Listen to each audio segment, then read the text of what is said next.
Sorry কেটে দাও। পশ্চিমবঙ্গ সরকারের কৃষি বিপণন, ক্ষুদ্র মাঝারি ছোট শিল্প এবং বস্ত্র দপ্তরের দায়িত্বভার গ্রহণ করেছেন ময়নার বিধায়ক অশোক দিন্ডা। পূর্ব মেদিনীপুর জেলার ময়নার বিধায়ক অশোক দিন্ডা কার্যত এই বিধানসভাতেই তিনি বড় হয়েছেন, যেটা এখনও পর্যন্ত জানা যাচ্ছে যে ময়না বিধানসভার নৈছনপুরের বাসিন্দা অশোক দিন্ডা। পরিবারে অশোক দিন্ডা সহ মোট 4 জন ফ্যামিলি সদস্য নিয়ে তার পরিবার, এবং ছোটোবেলা থেকে, যেটা অশোক দিন্ডার পরিবার সূত্রে জানা গিয়েছে, যে ছোটোবেলা থেকেই অশোক দিন্ডা ক্রিকেটের প্রতি তার ব্যাপক ঝোঁক ছিল এবং পারিবারিক সহায়তায় অশোক দিন্ডার সেই ঝোঁক বা ক্রিকেট খেলার স্বপ্নকে সফল করতে তাকে কোলাঘাট ক্রিকেট একাডেমিতে ভর্তি করা হয়েছিল। সেখান থেকে কলকাতায় পাড়ি দিয়েছিলেন, তারপর রাজ্য এবং পরে দেশের হয়ে তিনি প্রতিনিধিত্ব করেছিলেন। বেশ কয়েক বছর দেশ এবং আইপিএলের একাধিক ম্যাচেও কিন্তু তাকে খেলতে দেখেছে পশ্চিমবঙ্গ সহ ভারতবর্ষের মানুষজন। 2021 সালে অশোক দিন্ডা সিদ্ধান্ত নেন তিনি তার খেলার জীবন বা ক্রিকেট জীবন থেকে অব্যাহতি রাখবেন বা অবসর নেবেন, এবং সেই বছরই তিনি কার্যত অবসর নিয়েছিলেন। যদিও কিছুদিনের মধ্যে আমরা দেখেছিলাম অশোক দিন্ডা তিনি রাজনীতিতে প্রবেশ করেছিলেন।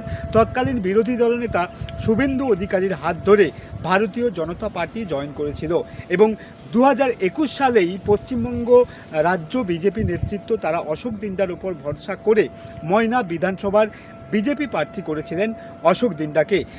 যদিও ভোটের রেজাল্ট শেষে, অর্থাৎ 2021 রেজাল্ট শেষে অশোক দিন্ডা ঠিক ক্রিকেট মাঠের মতো রাজনৈতিক ময়দানেও তার সফলতা দেখিয়েছিলেন।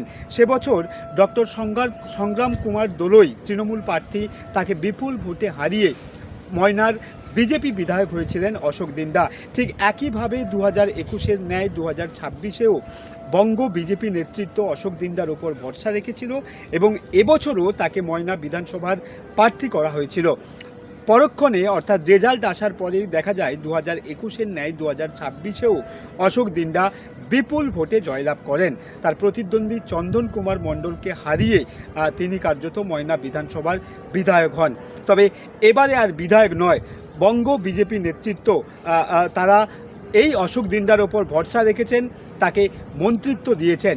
ইতিমধ্যেই কিন্তু পশ্চিমবঙ্গ সরকারের কৃষি বিপণন, ছোট ক্ষুদ্র মাঝারি শিল্প ও বস্ত্র দপ্তরের দায়িত্বভার তাকে দেওয়া হয়েছে, এবং অশোক দিন্ডা তিনি নিজেও যেটা জানিয়েছেন, যেভাবে 2021 সাল থেকে তিনি রাজনীতির ময়দানে নেবে সফলতা অর্জন করছেন, এবারেও তিনি পশ্চিমবঙ্গ সরকারের প্রতিমন্ত্রী হয়েও কিন্তু সাধারণ মানুষের উদ্দেশ্যে কাজ করবেন এবং সেখানেও সফলতা অর্জন করবেন।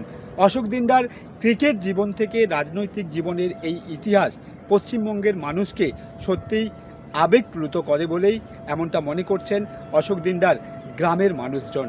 পূর্ব মেদিনীপুর ময়না থেকে চন্দন সেনাপতি, আজ তাক বাংলা। সরি কেটে দাও। পশ্চিমবঙ্গ সরকারের কৃষি বিপণন, ক্ষুদ্র মাঝারি ছোট শিল্প এবং বস্ত্র দপ্তরের দায়িত্বভার গ্রহণ করেছেন ময়নার বিধায়ক অশোক দিন্ডা। পূর্ব মেদিনীপুর জেলার ময়নার বিধায়ক অশোক দিন্ডা কার্যত এই বিধানসভাতেই তিনি বড় হয়েছেন, যেটা এখনও পর্যন্ত জানা যাচ্ছে যে ময়না বিধানসভার নৈছনপুরের বাসিন্দা অশোক দিন্ডা।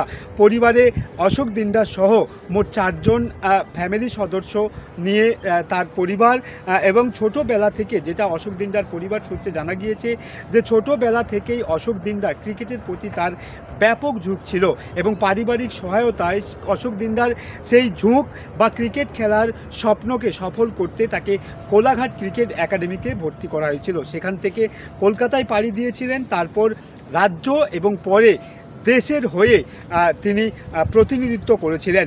বেশ কয়েক বছর দেশ এবং আইপিএলের একাধিক ম্যাচেও কিন্তু তাকে খেলতে দেখেছে পশ্চিমবঙ্গ সহ ভারতবর্ষের মানুষজন। 2021 সালে অশোক দিন্ডা সিদ্ধান্ত নেন তিনি তার খেলার জীবন বা ক্রিকেট জীবন থেকে অব্যাহতি রাখবেন বা অবসর নেবেন, এবং সেই বছরই তিনি কার্যত অবসর নিয়েছিলেন। যদিও কিছুদিনের মধ্যে আমরা দেখেছিলাম অশোক দিন্ডা তিনি রাজনীতিতে প্রবেশ করেছিলেন। তৎকালীন বিরোধী দলনেতা শুভেন্দু অধিকারীর হাত ধরে ভারতীয় জনতা পার্টি জয়েন করেছিল, এবং 2021 সালেই পশ্চিমবঙ্গ রাজ্য বিজেপি নেতৃত্ব তারা অশোক দিন্ডার উপর ভরসা করে ময়না বিধানসভার বিজেপি প্রার্থী করেছিলেন অশোক দিন্ডাকে। যদিও ভোটের রেজাল্ট শেষে অর্থাৎ 2021 রেজাল্ট শেষে অশোক দিন্ডা ঠিক ক্রিকেট মাঠের মতো রাজনৈতিক ময়দানেও তার সফলতা দেখিয়েছিলেন। সে বছর ডক্টর সংগ্রাম কুমার দোলই তৃণমূল প্রার্থী, তাকে বিপুল ভোটে হারিয়ে ময়নার বিজেপি বিধায়ক হয়েছিলেন অশোক দিন্ডা। ঠিক একইভাবে 2021 ন্যায় 2026-এও বঙ্গ বিজেপি নেতৃত্ব অশোক দিন্ডার ওপর ভরসা রেখেছিল এবং এবছরও তাকে ময়না বিধানসভার প্রার্থী করা হয়েছিল। পরক্ষণে অর্থাৎ রেজাল্ট আসার পরেই দেখা যায় 2021 ন্যায় 2026-এও অশোক দিন্ডা বিপুল ভোটে জয়লাভ করেন। তার প্রতিদ্বন্দ্বী চন্দন কুমার মণ্ডলকে হারিয়ে তিনি কার্যত ময়না বিধানসভার বিধায়ক হন। তবে এবারে আর বিধায়ক নয়, বঙ্গ বিজেপি নেতৃত্ব তারা এই অশোক দিন্ডার ওপর ভরসা রেখেছেন, তাকে মন্ত্রিত্ব দিয়েছেন। ইতিমধ্যেই কিন্তু পশ্চিমবঙ্গ সরকারের কৃষি বিপণন, ছোট ক্ষুদ্র মাঝারি শিল্প ও বস্ত্র দপ্তরের দায়িত্বভার তাকে দেওয়া হয়েছে এবং অশোক দিন্ডা তিনি নিজেও যেটা জানিয়েছেন, যেভাবে 2021 সাল থেকে তিনি রাজনীতির ময়দানে নেবে সফলতা অর্জন করছেন, এবারেও তিনি পশ্চিমবঙ্গ সরকারের প্রতিমন্ত্রী হয়েও কিন্তু সাধারণ মানুষের উদ্দেশ্যে কাজ করবেন এবং সেখানেও সফলতা অর্জন করবেন। অশোক দিন্ডার ক্রিকেট জীবন থেকে রাজনৈতিক জীবনের এই ইতিহাস পশ্চিমবঙ্গের মানুষকে সত্যিই আবেগপ্লুত করে বলেই এমনটা মনে করছেন অশোক দিন্ডার গ্রামের মানুষজন। পূর্ব মেদিনীপুর ময়না থেকে চন্দন সেনাপতি, আজ তাক বাংলা। পশ্চিমবঙ্গ সরকারের কৃষি বিপণন, ক্ষুদ্র মাঝারি ছোট শিল্প এবং বস্ত্র দপ্তরের দায়িত্বভার গ্রহণ করেছেন ময়নার বিধায়ক অশোক দিন্ডা।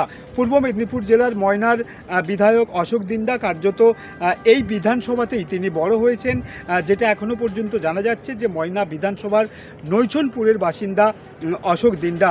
পরিবারে অশোক দিন্ডা সহ মোট 4 জন ফ্যামিলি সদস্য নিয়ে তার পরিবার এবং ছোটোবেলা থেকে, যেটা অশোক দিন্ডার পরিবার সূত্রে জানা গিয়েছে, যে ছোটোবেলা থেকেই অশোক দিন্ডা ক্রিকেটের প্রতি তার ব্যাপক ঝোঁক ছিল এবং পারিবারিক সহায়তায় অশোক দিন্ডার সেই ঝোঁক বা ক্রিকেট খেলার স্বপ্নকে সফল করতে তাকে কোলাঘাট ক্রিকেট একাডেমিতে ভর্তি করা হয়েছিল। সেখান থেকে কলকাতায় পাড়ি দিয়েছিলেন, তারপর রাজ্য এবং পরে দেশের হয়ে তিনি প্রতিনিধিত্ব করেছিলেন।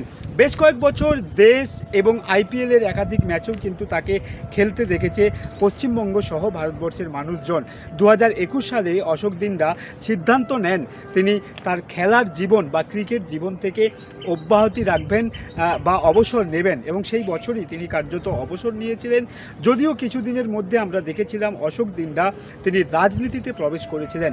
তৎকালীন বিরোধী দলনেতা শুভেন্দু অধিকারীর হাত ধরে ভারতীয় জনতা পার্টি জয়েন করেছিল এবং 2021 সালেই পশ্চিমবঙ্গ রাজ্য বিজেপি নেতৃত্ব তারা অশোক দিন্ডার উপর ভরসা করে ময়না বিধানসভার বিজেপি প্রার্থী করেছিলেন অশোক দিন্ডাকে।